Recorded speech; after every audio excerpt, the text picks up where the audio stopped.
Hello and welcome back to orientation for Thurgood Marshall College.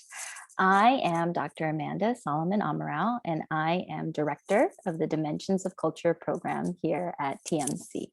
And I'm so excited and happy to be able to talk to you all about DOC and about how DOC and, well, really TMC in general is a place where we hope you'll be able to explore your sense of self and identity, and especially how that identity is shaped by society. So I think that I should probably start first by sharing a little bit about myself and who I am and my identity. So as I said, I'm the doc director. You can call me Dr. Solomon. This is my email address if anybody wants to send me an email, whether or not you'll be enrolled in my doc courses. I'm always happy to speak to students and dialogue with you all about your thoughts and your ideas, especially as it relates to what we're doing at Marshall College and what we're learning in doc. So I've been on this campus, I've been on UCSD campus for a very long time. I was a master's student and a PhD student here in the Literature and Cultural Studies program. And I came here specifically to study Asian American literature and specifically Filipino American literature. And I wrote my dissertation on English literature from the Philippines in the early 20th century. It's in the library if anybody ever wants to look at it or read it. And so I consider myself a scholar of Asian American lit and specifically Filipino American studies. I'm currently working on a book, which is going to be published next year, on Filipino American feminism and activism. And I love to read and write about really broadly Asian American literature and multi-ethnic literature. When I'm not researching and writing, I'm teaching, and teaching is really my first love. Actually, again, like I said, I've been on this campus for a really long time. I was a teaching assistant on this campus at Revelle Humanities, believe it or not, before I became assistant director at Sixth College, and now I'm director here at Marshall College. And I have a deep love for teaching and for working with first year students in particular on this campus. And I learn so much every day from my students, and that's why I want to be here doing this work.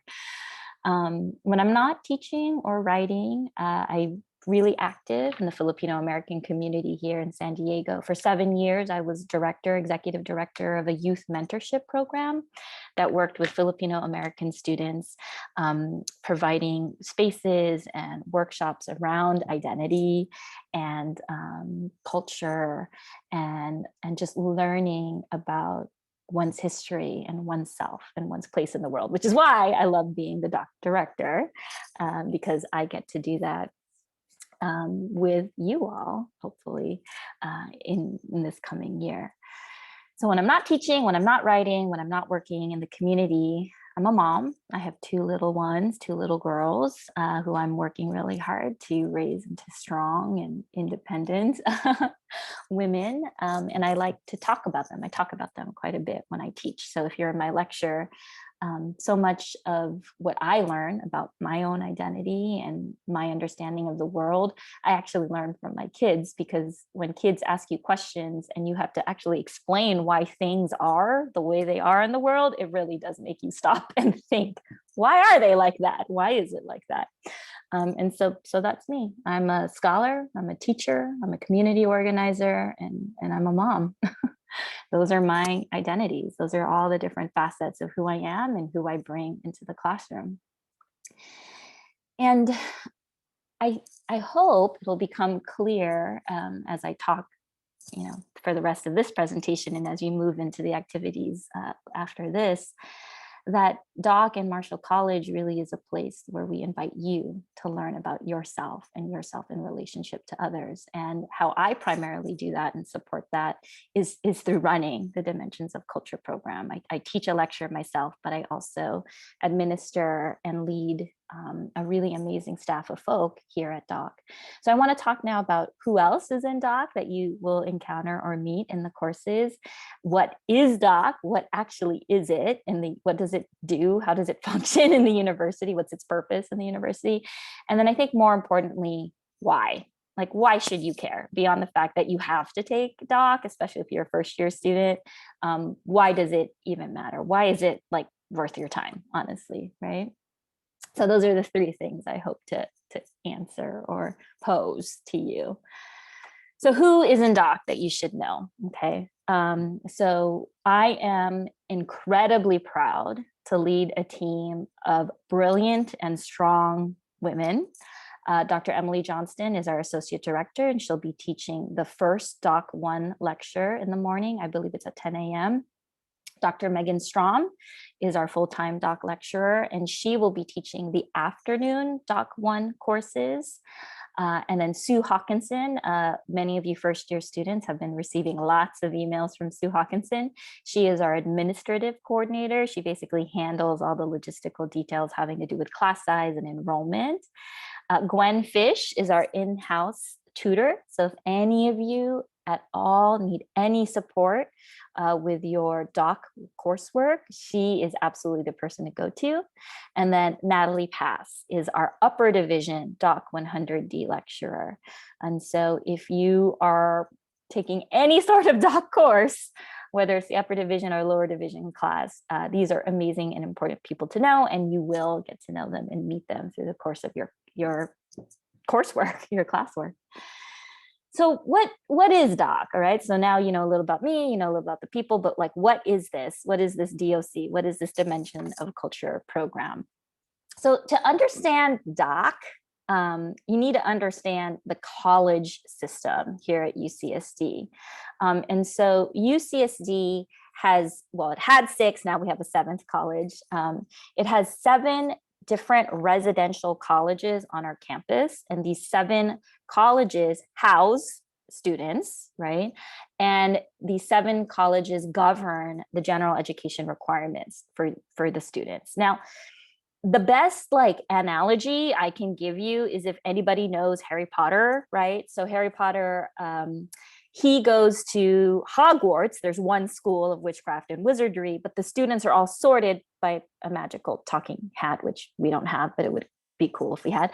But they're all sorted, right, by this magical talking hat, depending on their like who they are, right? Their characteristics, what they're interested in, what they're passionate about, into these 4 different houses. So UCSD is kind of similar in that it's UCSD, it's one university, but our students self-select and are sorted into 7 different colleges that have very distinct and unique identities and attitudes and histories and culture and general education requirements. And for better or for worse, Marshall College is known as the Social Justice College. I mean, we're named after Thurgood Marshall, the first African-American Supreme Court Justice. He was the legal mastermind of the court case Plessy v. Ferguson that undid, right, juridical segregation in the United States. And so Marshall College has a very particular history to it and a very particular culture to it. And you've joined our college. Now, for transfer students who may not have fulfilled either their writing requirement coming into Marshall College, coming into the university, or for transfer students who need to fulfill UCSD's equity, diversity, and inclusion requirement, Doc also has an upper division elective, Doc 100D, in which you're going to get a broad overview of the history we cover in Doc 1, 2, 3 with the first year students. So it's a broad overview of US history, culture, struggles for justice. But unlike the lower division courses, this is a small upper division seminar, about 20 students at most, with Professor Natalie Pass, who will be the instructor. And in this course, the final project is you use your study of social hierarchy and social difference in different communities and different struggles for justice to identify a community organization and propose how your skills in writing can contribute to the mission of that organization. And so for transfer students, 100D is an amazing opportunity, I hope, that you'll embrace to really learn and experience the heart of Marshall College in terms of this vision and this mission to use our learning and our skills as students to take time to reflect on our identity and our position in society, and to imagine how to make change and how to affect change in the communities we find important and that are near us. Okay, so that's what DOC is, right? We're primarily a first-year writing program. We fulfill the equity, diversity, inclusion requirement as well at the university. And ostensibly, we are here to help you meet these general education requirements in the university to read and write and research at a college level. But that doesn't really answer the why. Like, why does DOC matter? Or why should you care at all about DOC? And I can only suggest the answer to why you should care at all about this course by telling you why I care. Okay, why does this class matter to me, right? Why does this program matter to me? And it matters to me in many ways because I went through a course like DOC when I was 19. I went to a tiny, well, not tiny, but fairly small liberal arts university in San Francisco. And they also had an equity, diversity, inclusion requirement that you had to fulfill in your first year. And I was 19, is my first time really away from home. And I was looking at the course catalog and I saw this first year seminar on literature from Chinatown. And I thought, that seems kind of interesting. I'll take this class. And this course and that professor, I still remember her name, Professor Eileen Fung, fundamentally changed the trajectory of my life. I had no idea what I was going to do in college or what I would do after college. I like had no clue. My mom wanted me to be a nurse because I came from a Filipino family, and Filipinos think that if you're a nurse, that's it, that's success, you should do that. But I don't like blood and I don't like science. And so I didn't know what I was gonna do. And this class opened my eyes to the power of literature and history and culture. And taking this seminar with Dr. Fong, she was the very first teacher I ever had who looked like me. Like, it was such a experience, a shock. I don't know if shock is the right word, but it's such an experience to walk into that classroom for the first time. It was in the basement of one of the halls, I remember. And she looked like she could have been my aunt, right? She looked like me. And we were sitting together with a small seminar of other students, reading these books and these stories about these communities, these Chinatown communities, particularly in San Francisco. And I could recognize my family. I could recognize my own personal experiences. I could see in the stories I was reading the same struggles of my parents who immigrated in the 60s when there was a dictatorship in the Philippines, and who had a small business all their own and worked hard and just tried to survive, tried to just make it in the United States.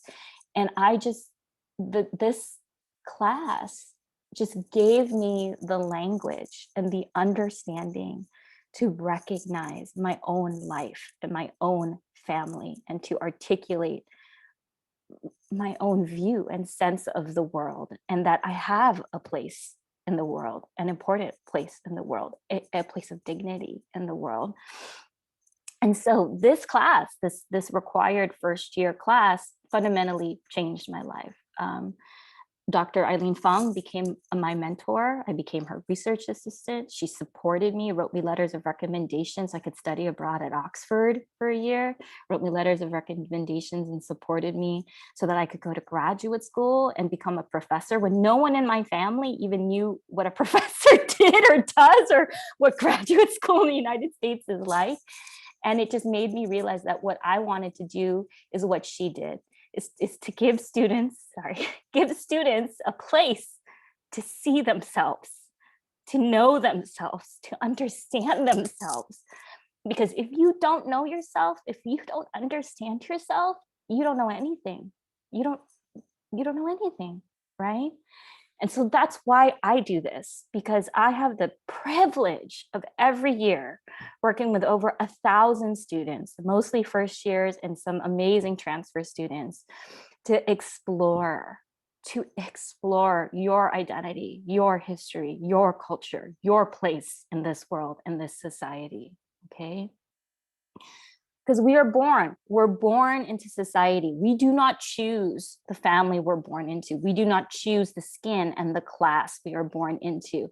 We are just born into this society that's already been established by history, by culture. And so that society is inevitably going to shape us, right? What society thought about women, Asian American women, Filipino American, darker skinned Filipino American women, fundamentally shaped my sense of self and who I am. But it did not determine me. It did not put me into a box that I was destined to just stay in, because I and so many of us around us, we are individuals, yes, born into a society, yes, born into larger social systems. But if we can take a minute to pause and recognize and look at those social systems, then we can make conscious choices to affect that society, to affect those systems, and to make them different and to change them, right? The bottom line is what I want to leave you with for today, and hopefully that'll pick up with some of this 300 of you who will be enrolled in my Doc 1 class in fall, is that society shapes us as people. Society absolutely shapes our sense of self. Society's expectations of your race, your class, your gender, your sexuality, your ability, your nationality, your religion, right? Society shapes our understanding of these aspects of our identity, absolutely. But society does not completely determine you. You can be empowered to change society as well. You can be empowered to shape society differently, and we need to. We absolutely need to right now, especially coming out of this pandemic. We need to make changes. We have to. We have to. And so the question I ask my students, the question I ask every student who goes through this program that I help run is, how will you change the world? That is the question I'm asking you. And I take it incredibly seriously. I'm not being corny or cheesy or just throwing that away, because I fundamentally believe in each and every one of you as individuals who have the capacity to recognize their own power and to make conscious and deliberate choices about the world you live in, the world you were born to, yes, but the world that you can change and recreate anew. All right. So hope you have an excellent rest of orientation. And I am so excited, as I said, to meet those of you who will be enrolled in my Doc 1 course this fall. I wish you all the best wherever you are. Take care.